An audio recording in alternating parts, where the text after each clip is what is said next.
When I was a child, my dad was a real aviation enthusiast. That lit a fire under me for learning to fly and stuck with me when I went to West Point and became a helicopter pilot.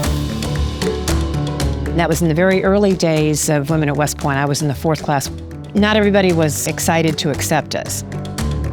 My class started with about 139 women. Only 60 of us, I think all told, made it through the 4-year experience. The institution was really trying to figure out how to deal with women at West Point. It's changed a lot now. It's a much better prepared institution. The women that go there don't have, some of the same stigmas that we did, and they thrive.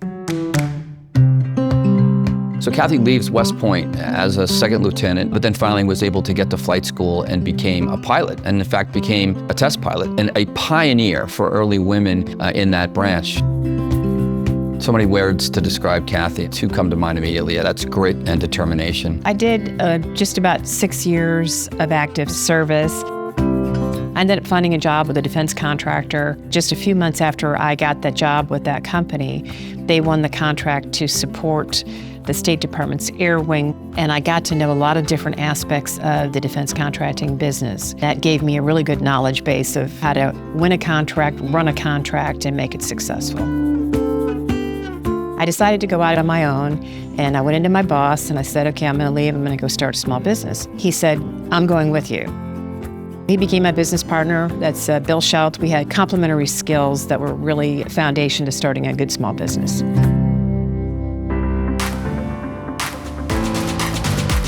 M1 Support Services, we're a service company. A lot of government agencies don't maintain their own equipment, their own aircraft. Our company doesn't make anything. Our product is trained and qualified people to work on military equipment. So M1 stands for Mission First. Your mission is really important, and we're going to make sure that you have equipment that's safe, well-maintained, because we're going to help you maintain that equipment.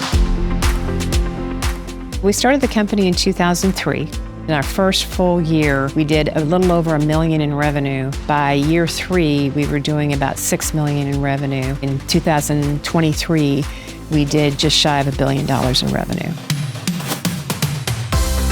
When I first met Kathy and her partner, Bill Schelt, it was a small business. Every time that I would meet with her, it just kept growing and growing, and the various military installations were so pleased with the services they got from them that they were winning bigger and bigger contracts around the world. Their performance is what led them to grow. We really made the focus on performance first and profit second. What we need to do is build a good book of high quality past experience so that we can win more work, and then eventually, then the profits will come. What Kathy did was she stayed true to her values and stayed true to what she thought was right and determination, and I think that's what's really led to her success. The culture is really important, particularly to a service company. We established what we coined the M1 way. The first part of that is innovation.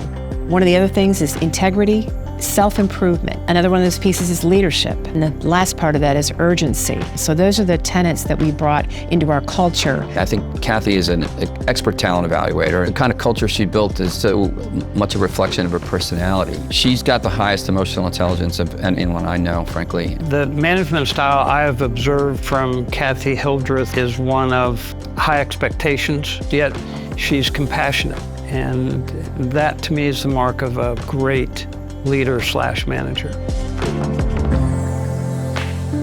Kathy and her partner now are minority owners of M1. Both Kathy and Bill decided that it was time for that to happen and that they wish to do other things. There are so many good causes out there. I provided some funding to the Medal of Honor Museum, the Military Women's Museum, so that younger generations can understand the sacrifices they made so that we can have the freedoms that we have. Whatever she does philanthropically, it's going to be impactful. Her work with wounded warriors, new leadership was appointed. She was part of that leadership. Her latest endeavor is to support the aviation program at Texas Women's University. It's a brand new program. The students that enter, predominantly women, will have the opportunity to learn to fly. Kathy Hildreth is the most commercially successful female graduate of the United States Military Academy, having started a company from scratch and growing it to over $1 billion. When I get to go with her to different places, it's kind of like I'm with a rock star.